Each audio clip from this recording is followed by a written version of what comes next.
Assalamualaikum warahmatullahi wabarakatuh. Saya Siti Kamala Fadilah dari Universitas Islam Jakarta. Program saya adalah Pendidikan Agama Islam. Saya akan membuat tugas public speaking. Dan di sini saya akan mengambil tema permusuhan dalam persaudaraan.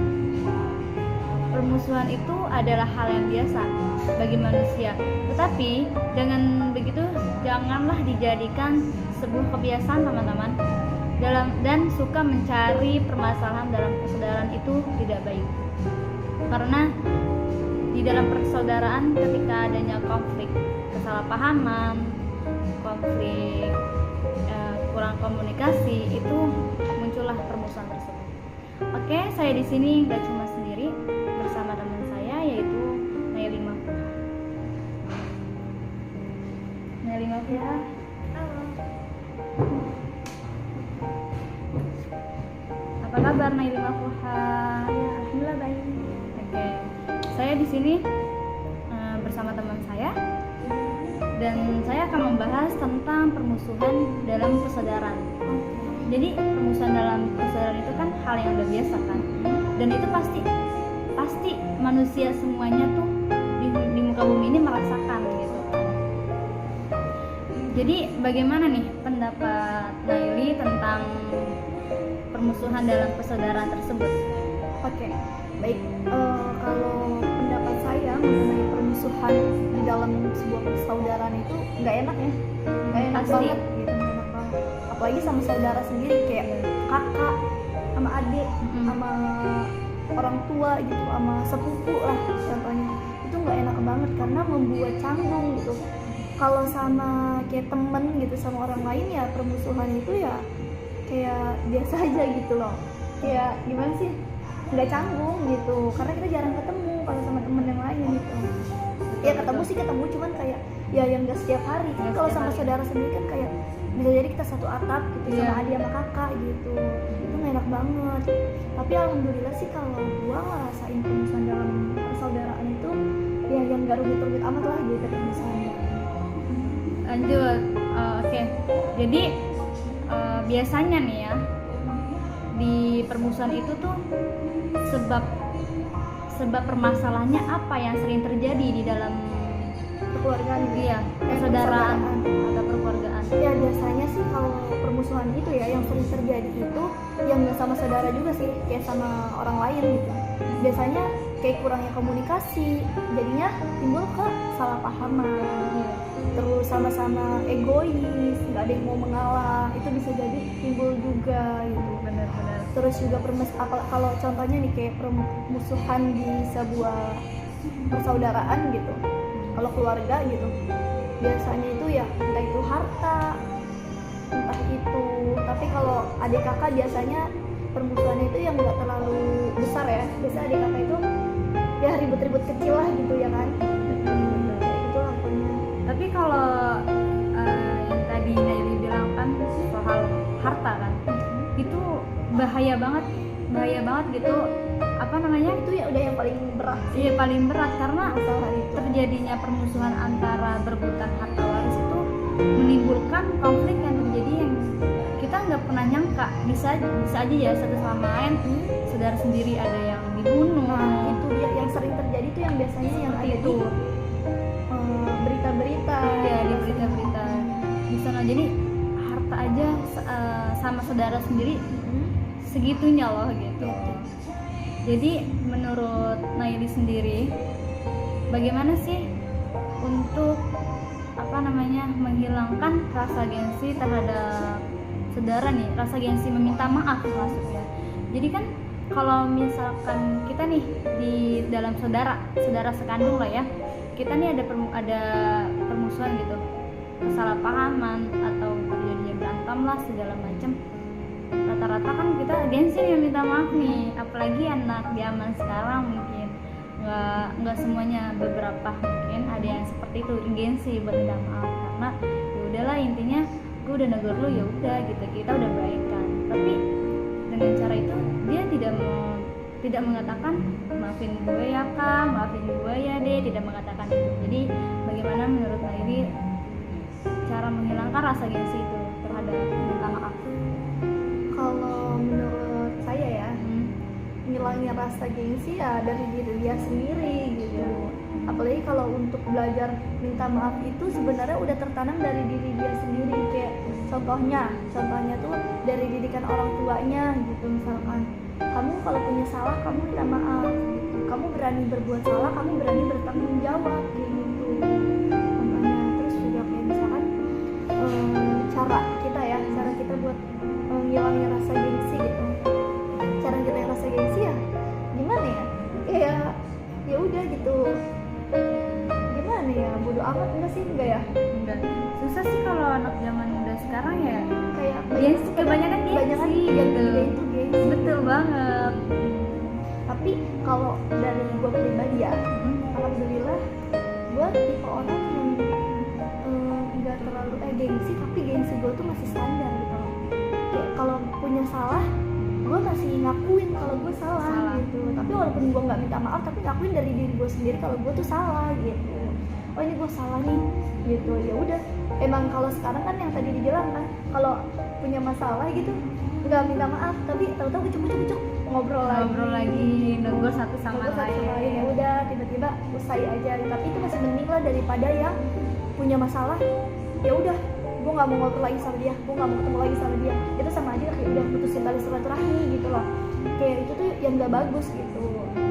Tapi yang lebih bagusnya lagi, dia ngobrol, dia berani ngungkapin kalau dia salah, dia minta maaf gitu. Dan caranya ya jangan egois, jangan gengsi gitu dalam diri dia gitu. Ya tapi kalau gengsi ya dia jadi hal yang lumrah lah gitu. Betul sih. Tapi jujur ya, gue mau cerita, gue orangnya tuh kalau sama Umi ya, emang dari kecil tuh kalau punya salah kayak Umi maafin gitu. Tapi sampai gede nih kayak kebiasaan gitu. Kalau sama Umi tuh kayak gue salah nih habis kayak berantem gitu. Enggak Umi, enggak mau kayak gini, enggak kayak waktu kecil kan yang namanya kecil lah masih belum paham, kayak gabruk pintu apa itu kan kayak marah-marah gitu. Ntar Umi kayak yang tadinya kayak udah ngeluluin, kitanya masih yang namanya masih kecil, kalau ngerengek tuh kalau maunya itu marah ya udah gitu, tenangnya tuh nanti gitu, kalau udah beberapa ini baru reda. Nah setelah itu baru gue kayak Umi maafin, kayak pun kan sampai sekarang nih sampai gede pun gue kayak ke bawah gitu. Kadang ada loh orang yang sama orang tuanya punya salah gitu. Kayak gue nggak berani gitu buat bilang sama orang tua gitu. Ya cara dia ngilangin reda masalahnya, dia pergi ntar pulang tahu-tahu udah ngobrol lagi kayak gitu. Tapi emang ada yang kayak gitu. Ada yang kayak gitu. Tapi kalau gue tipe orang yang kayak maafin gitu, iya jangan diulangin lagi. Tapi nanti gue ngulangin lagi kayak gitu. Namanya manusia kan, jadi membuat kesalahan, tapi intinya itu dia bertanggung jawab untuk meminta maaf. Itu sih hal yang bagus ya. Jadi kalau menurut saya sendiri, seberapa pentingkah untuk meminta maaf terhadap saudara sendiri? Jadi kan yang tadi balik lagi ke pertanyaan sebelumnya itu sama, tapi ini adalah yang ditanyakan seberapa pentingkah gitu. Kalau ada nih orang yang kayak gue minta maaf lah sama temen gue gitu, kalau menurut dia itu penting untuk meminta maaf para teman gitu, tapi sebenarnya sama saudara sendiri aja dia nggak minta maaf gitu kalau ada salah gitu. Dia mikirnya sama temen lebih penting teman dibandingkan saudara sendiri. Tapi sebenarnya emang minta maaf ke siapapun itu harus kan, tapi dia memikir seperti itu. Jadi bagaimana pendapat? Ya sebenarnya yang tadi dibilang emang benar, meminta maaf itu penting, mau sama siapapun, mau sama saudara, mau sama teman itu penting gitu. Karena ya dengan meminta maaf ya dia ngakuin kesalahan dia, jadilah kayak harmonis lagi kayak gitu. Walaupun kayak ya sekarang ini kan kayak nggak minta maaf ya udah ngobrol gitu aja jadi gitu, udah nggak marahan. Tapi ya sebenarnya minta maaf itu penting banget gitu. Minta maaf itu kuncinya dari segala hilangnya permusuhan. Kalau kata gue ya, kita minta sering kalau misalnya ada masalah kecil, itu tuh masalah kecil nih, maaf ya, padahal bagi orang lain itu udah jadi masalah, tapi bagi diri dia sendiri ya ini masalah banget nih, maaf ya. Nah jadi orang itu tuh kayak oke, udah sama orang ini tuh kayak nggak ada masalah gitu. Paham. Kalau dan gue juga tipe orang yang kayak gitu. Apalagi waktu itu gue sempet kayak ngalamin ini ya, kayak kerja gitu, kayak contoh-contoh kerja gitu lah, kayak PKL atau apa. Gue tuh ngelakuin hal kecil aja yang mungkin menurut orang lain itu jadi masalah, menurut gue jadi masalah. Gue tuh ketakutan sendiri kayak, aduh gue harus minta maaf nih, gimana nih caranya nih gitu. Ini gimana nih, maksudnya biar nggak jadi sebuah masalah gitu, biar nggak jadi permusuhan gitu. Kayak gitu, intinya minta maaf itu penting banget teman-teman. Kalian minta maaf itu penting, kunci dari segala permusuhan. Adanya minta maaf, insya Allah permusuhan ya nggak bakalan datang lagi. Mungkin datang cuman kayak ya permusuhannya yang kayak kecil-kecil aja gitu, kayak cuman hal-hal sepele lah, kayak debat-debat ngomongan doang, nanti balik lagi. Oke, jadi ada nih, saya ini pernah nonton video gitu ya, muncullah di TikTok. Jadi ada yang mengatakan, dia ini kerja nih ya, orang ini kerja sama bosnya gitu. Dia bilang kalau sedikit-dikit ya, maaf ya, maafin saya kayak gitu-gitu. Terus si bosnya tuh ngomong gini, kamu ini nggak usah minta maaf dulu, emangnya udah lebaran masih lama segala macam gitu. Terus si anaknya ini ngomong, ya udah saya minta maaf karena kesalahan saya gitu. Nggak usah seperti itu gitu kan. Udah biasa aja sama saya, kata bosnya gitu. Oke, dari hal-hal hari-hari berikutnya ada kesalahan. Jadi itu dia mendahului si bosnya itu. Dia nggak minta maaf karena hal yang tadi dibilang sama bosnya gitu. Tapi sebenarnya kalau kayak gitu kan itu hal yang salah kan. Seharusnya dia minta maaf dong. Karena itu kesalahan yang besar gitu. Maksudnya gini loh, kemarin aja kesalahan cuman sepele, cuma kesenggol lah atau dibilang maaf, tapi ini terjadi yang besar, dia tidak meminta maaf kepada bos gitu. Itu sebenarnya dia merasa diri dia itu sudah benar. Itu yang tidak baik. Oke, jadi kalau nih ya, solusi apa sih yang terbaik di dalam menghadapi permusuhan di dalam persaudaraan tersebut? Solusinya ya kalau dari gue nih ya, ini deh pinter-pinter ngilangin rasa egois satu sama lain, ngilangin rasa gengsi gitu. Dari situ tuh bisa terjalinnya suatu hubungan yang baik tanpa kayak permusuhan itu bakal hilang gitu loh, bakal kayak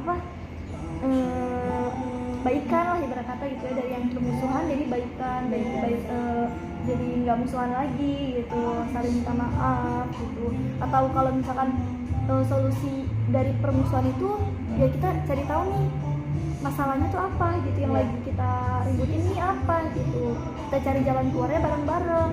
Jangan masalahnya apa main diem-dieman, gue udah nggak mau tahu lah, udah gue udah capek, jangan kayak gitu, harus diselesain secara kekeluargaan kalau bisa gitu.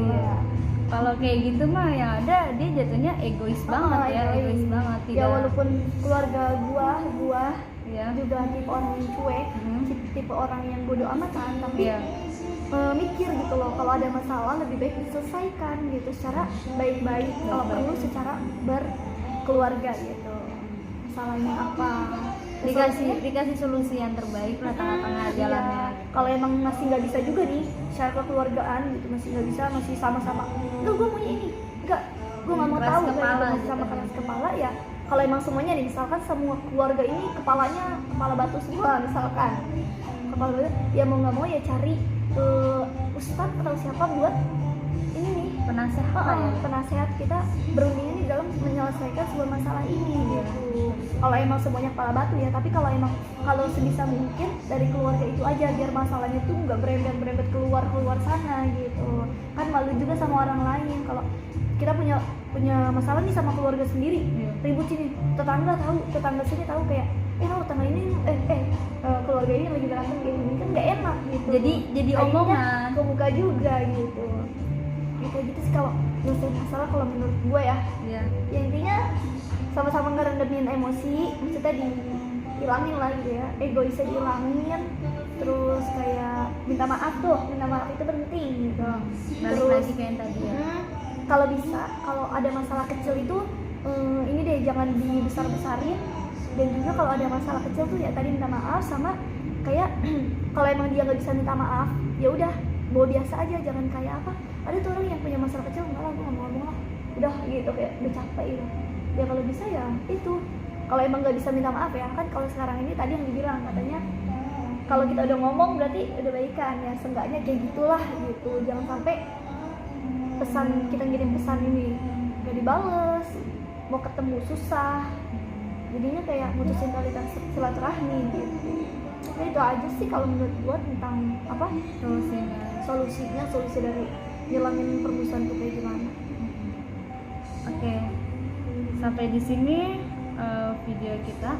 Jadi solusi yang pertama itu adalah meminta maaf untuk menyelesaikan masalah, maksudnya menyelesaikan masalah di satu titik. Jadi masalahnya apa, kita kumpulin, nanti ada jalan tengahnya untuk menyelesaikannya secara secara keluargaan gitu. Jadi nggak adalah permusuhan. Sebenarnya permusuhan itu emang ada, cuman bagaimana cara kita buat menyikapinya gitu. Jadi sampai di sini video kita. Apabila ada kesalahan itu datangnya dari kita berdua, jika ada yang baik itu datangnya dari Allah Subhanahu wa taala.